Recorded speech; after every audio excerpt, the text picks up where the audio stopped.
morning students. This is your social science class.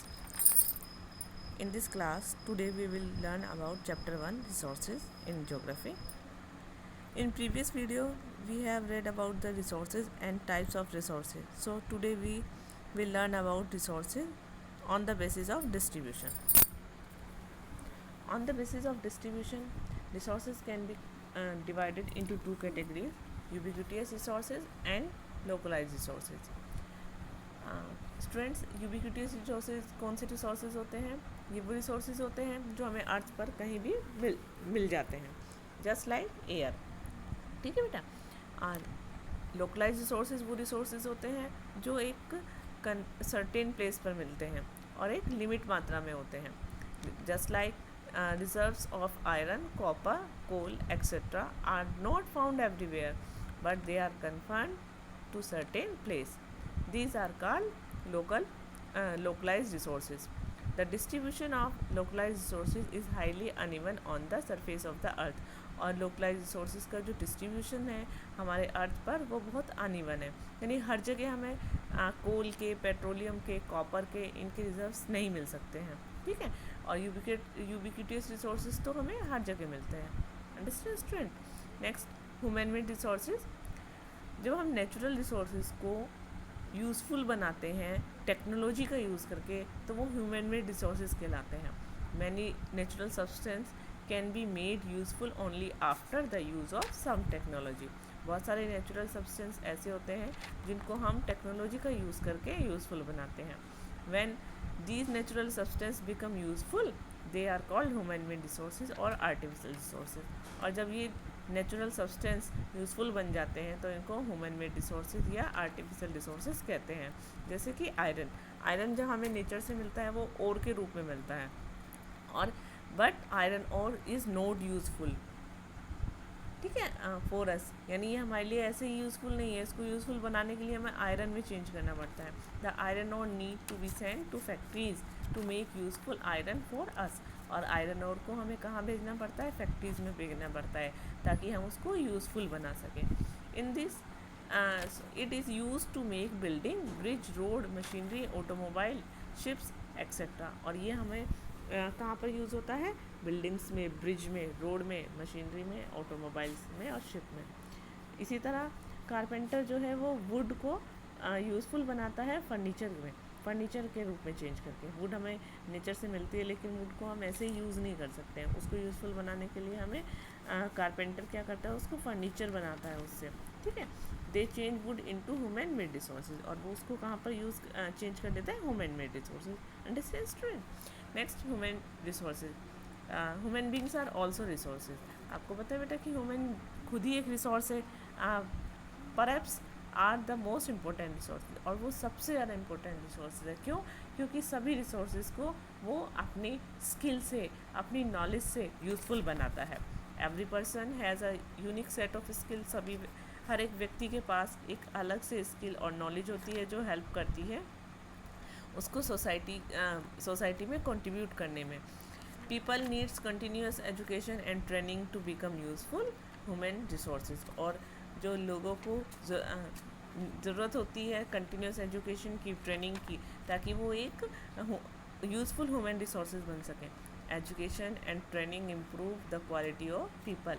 Education और training लोगों की quality को, उनकी स्किल को और उनकी नॉलेज को इम्प्रूव करती है. Hence education and training often come under human resources development.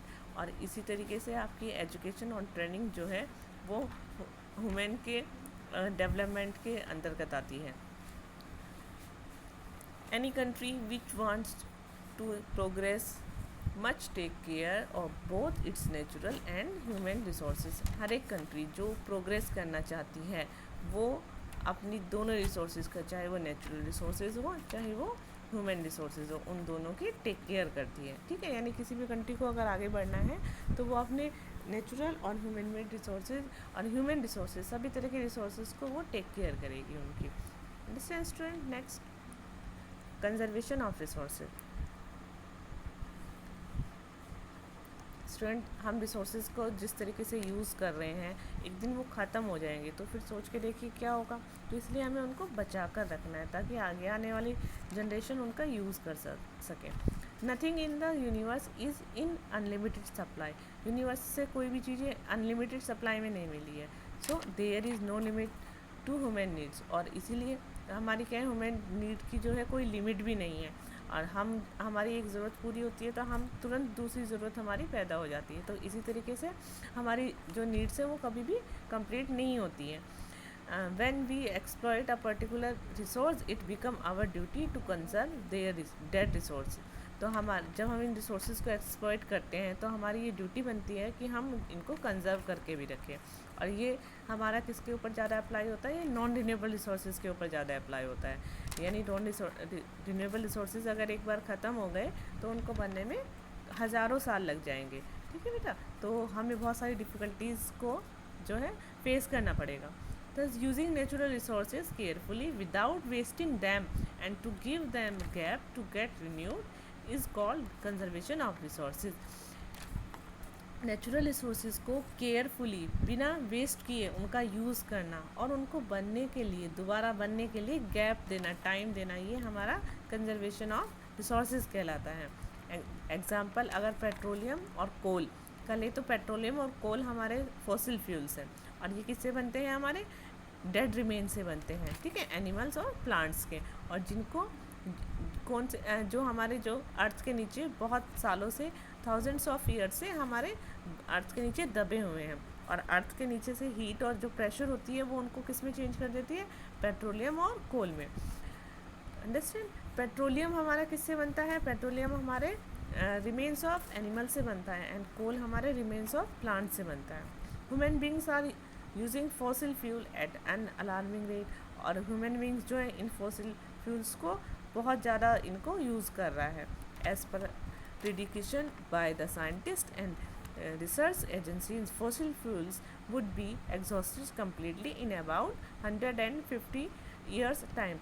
हमारे साइंटिस्ट ने और हमारी रिसर्च एजेंसीज ने जो भविष्यवाणी की है कि कुछ 100 या 50 ईयर्स में ये कम्प्लीटली हमारे रिसोर्सेज जो हैं वो हमारे कम्प्लीटली एग्जॉस्ट हो जाएंगे। तो सोच के देखिए, अगर हमारे सारे रिसोर्सेज ख़त्म हो जाएं तो हमारी जो लाइफ है वो कितनी डिफ़िकल्टी इसका सामना करेगी, ये हमें कितनी परेशानियों को झेलना पड़ेगा।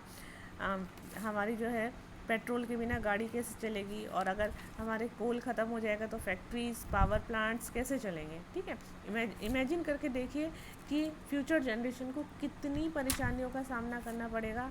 क्योंकि हमारी जो नीड्स हैं वो कभी भी सेटिस्फाई नहीं होती हैं। अंडरस्टैंड? तो हमें अपनी जो है रिसोर्सेज को कंजर्व करके रखना चाहिए।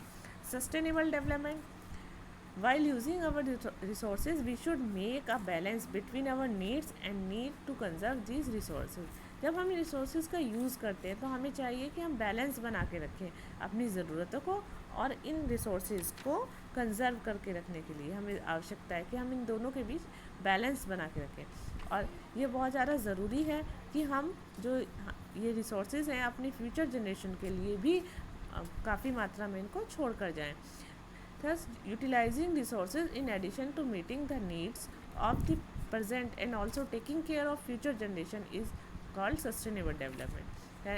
यानी कि हम जो हमारे रिसोर्सेज हैं हम इनसे अपनी ज़रूरतों को पूरा भी कर सकें प्रेजेंट टाइम में, और आगे आने वाली जनरेशन के लिए भी इनको हम टेक केयर, संभाल के रख सकें। ये हमारा सस्टेनेबल डेवलपमेंट कहलाता है। यानी कि हम बिना अपने इन्वायरमेंट को नुकसान पहुँचाएँ, हमें इन रिसोर्सेज का यूज़ भी करना है और हमें इन्हें कंजर्व करके भी रखना है। और ये कैसे हो सकता है, ये 3R के प्रिंसिपल के द्वारा किया जा सकता है। अब 3R प्रिंसिपल क्या होता है, the 3R stand for reduce, reuse and recycle.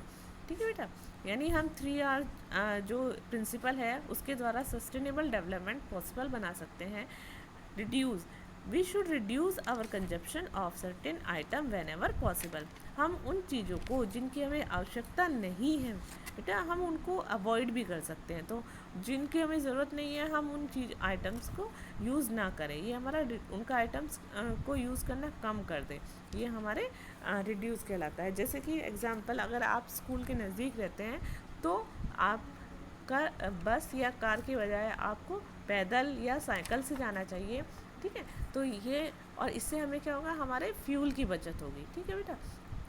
तो इन चीज़ों को हमें अवॉइड कर देना चाहिए कि बस से नहीं जाएं या कार से नहीं जाएं, हम पैदल चले जाएं, ठीक है, या फिर बाइसिकल से चले जाएं। We should try to avoid wastage of electricity. हमें इलेक्ट्रिसिटी को भी बचा कर रखना चाहिए। For example, this ensure that when nobody is in room the fan, TV and lights are switched off. जब हमारे रूम में कोई ना हो तो हमें लाइट, टीवी, फैन, इन सब के स्विच को ऑफ कर देना चाहिए। We should also stop wasting water. और हमें पानी की जो है उसको वेस्ट भी नहीं करना चाहिए, उसको भी बचा कर रखना चाहिए, ठीक है। Next, reuse. बहुत सारी चीज़ें ऐसी होती हैं जिनको हम दोबारा यूज़ में ला सकते हैं, यानी एक बार यूज़ करने के बाद हम उनको दोबारा यूज़ कर सकते हैं पुरानी चीज़ों का। Example, old cloth can be use to making rugs and doormat. जैसे कि पुराने कपड़े होते हैं तो हम उन पुराने कपड़ों से डोरमेट बना सकते हैं, रग्स बना सकते हैं। We can make shopping bags and basket from used jute item and old newspaper. हम पुराने जो हमारे न्यूज़पेपर हैं या जूट है, इन जूट आइटम से हम शॉपिंग बैग बना सकते हैं और बास्केट भी बना सकते हैं। इस तरीके से हम एक चीज़ को दोबारा यूज़ में ला सकते हैं अलग अलग तरीके से। Next, recycle. Paper, glass, iron, tin can be recycle number of times. यानी कुछ चीज़ें ऐसी होती है जब हम इनको बार बार रिसाइकल करके उनको यूज़फुल बना सकते हैं। ऐसे ही आपका पेपर, ग्लास, आयरन, टीन, इन सबको रिसाइकल करके दोबारा यूज़ में ला सकते हैं। Old newspaper and other item should be given to the junk or scrap dealer. हमारे पुराने न्यूज़पेपर, हमारे जो बाकी आइटम्स हैं, हम उन्हें कहाँ पर किसको दे सकते हैं, जंक या स्क्रैप डीलर्स को दे सकते हैं, ताकि वो उनको रिसाइकलिंग इंडस्ट्री में सेल कर सके, ठीक है। और रिसाइकिल इंडस्ट्रीज़ में सेल करने के बाद, रिसाइकल होने के बाद, हम उनसे बहुत सारी अलग अलग यूज़फुल चीज़ें बनाई जा सकती है। After recycling many useful items are made from discard items. इसके बाद बहुत सारी चीज़ें हम उन डिस्कार्ड आइटम से बना सकते हैं जो हमारे लिए यूज़फुल हो सकती है, ठीक है। तो हम इन 3R जो प्रिंसिपल है इसके द्वारा सस्टेनेबल डेवलपमेंट को पॉसिबल बना सकते हैं। Okay, understand? Thank you.